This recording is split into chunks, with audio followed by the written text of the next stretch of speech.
Unique, bold, messy. These are the three words that I'll use to describe the Nokia 8110. In a society where a phone is perceived as a slab with glass on the front, the Nokia 8810 challenges that with a small touchless screen and a loud plastic shell that slides. Flat?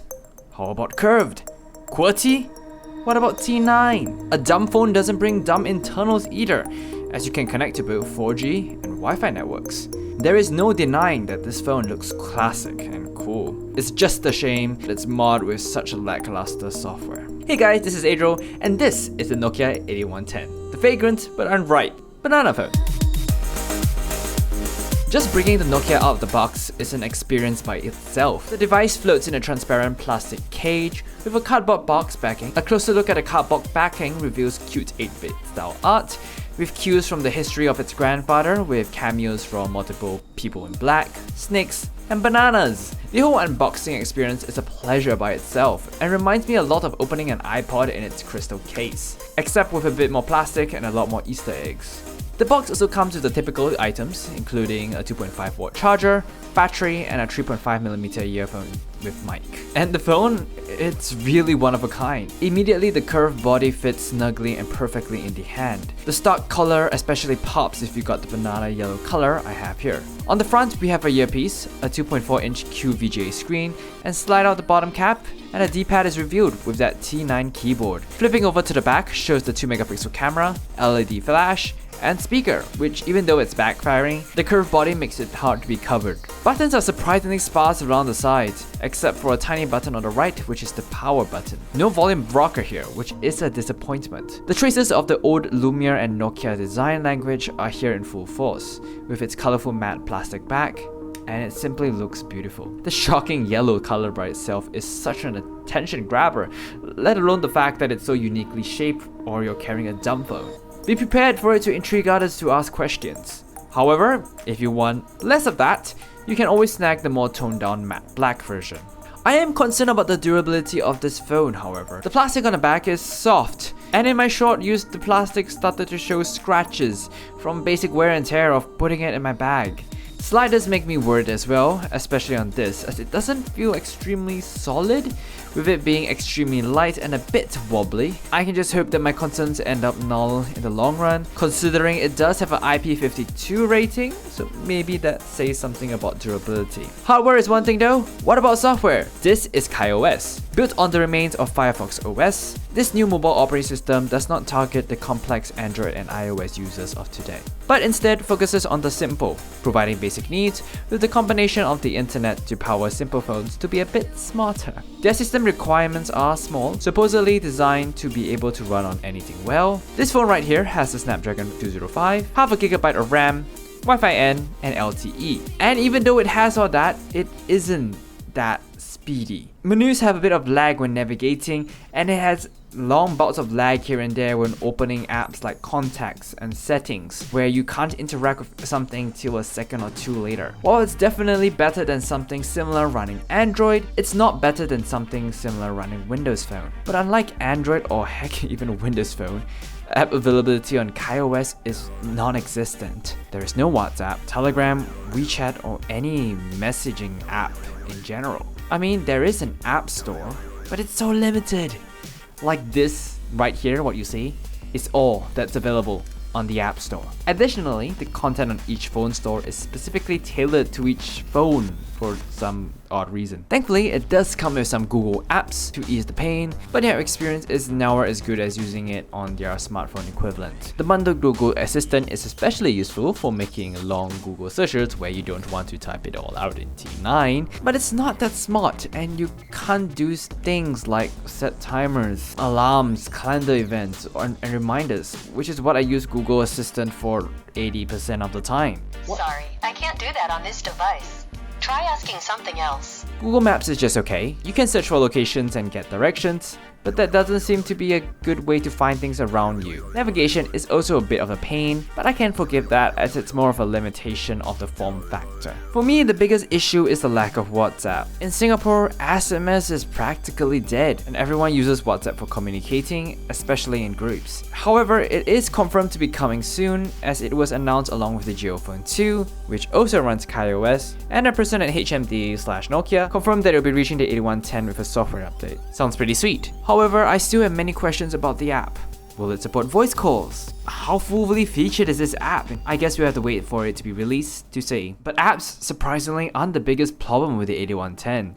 I fully expected that. It's KaiOS itself. I have been using dumb phones for a long time, and KaiOS breaks a lot of traditions for the worse, and it feels like the least intuitive dumb phone I've used. Let's start with the home screen. On most if not all dumb phones, the directional pad is usually programmed to jump to shortcuts such as contacts, creating new messages, etc. Otherwise, it will be used to access widgets on the home screen, but you get none of this with the 8110. Pressing up, down, left, right on the home screen does absolutely nothing. You can't even customize the right and left soft keys to things other than the shortcuts for toggles and notifications. As such, if you want to use a function such as go through your contacts or read through your text messages, you have to jump through multiple menus. While on any other phone, it could have been accessed with a simple click. This infuriates me. And here comes an extensive list of issues in no particular order. Smart dialing only searches based on the phone number and not based on the typed name on T9. So if you want to look up a contact, you have to open the Contacts app. But the Contacts app requires you to scroll all the way up to the top to search, which where you can just typing anywhere on the phone to start search.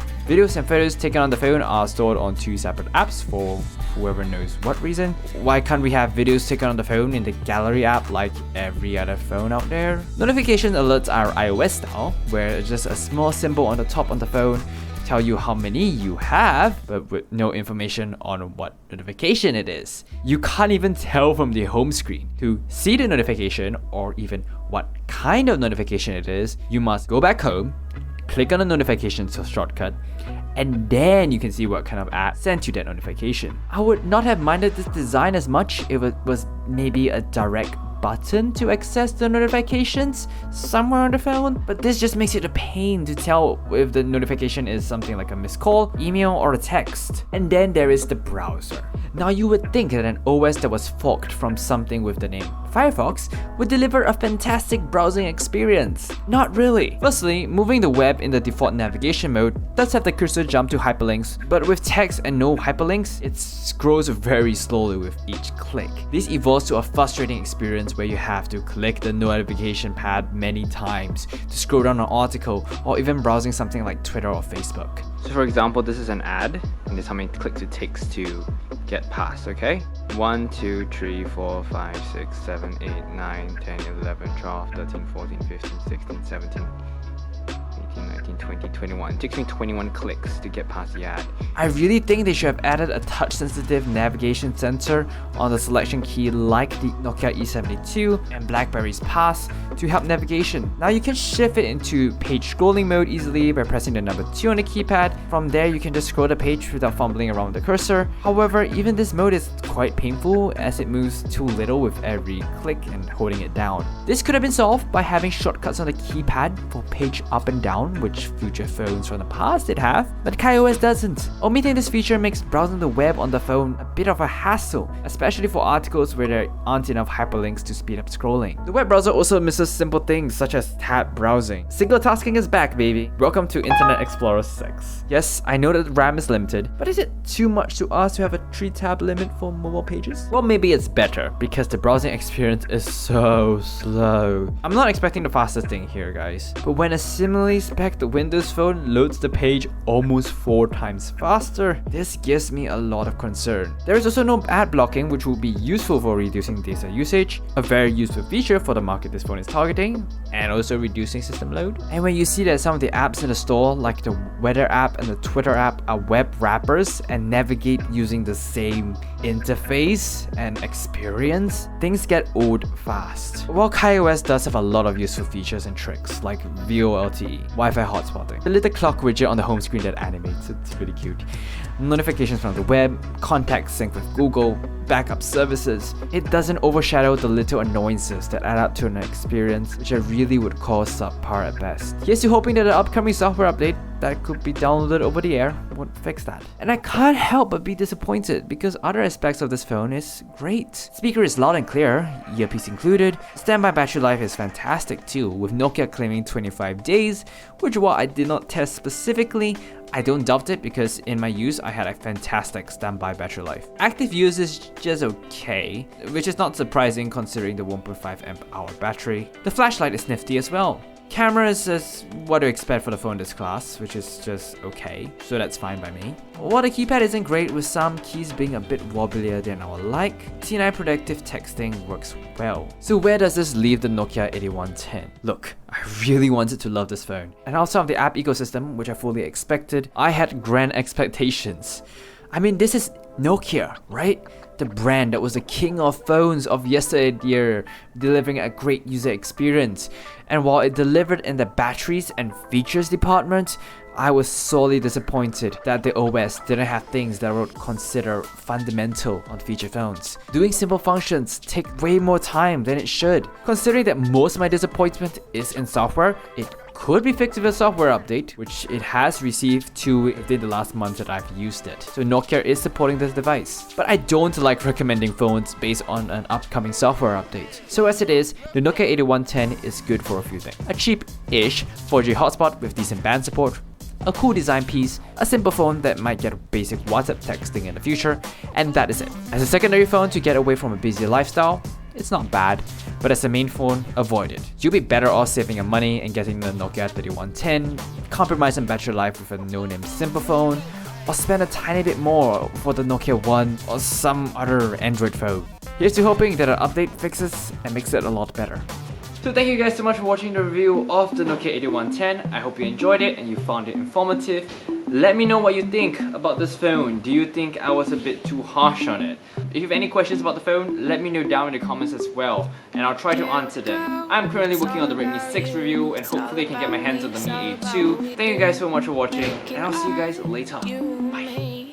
Trying to find something to believe because I'm running wild, I ain't running free. Still got a lot left to see. Stuck in this town and the town's stuck in me. Always trying to find another reason to leave.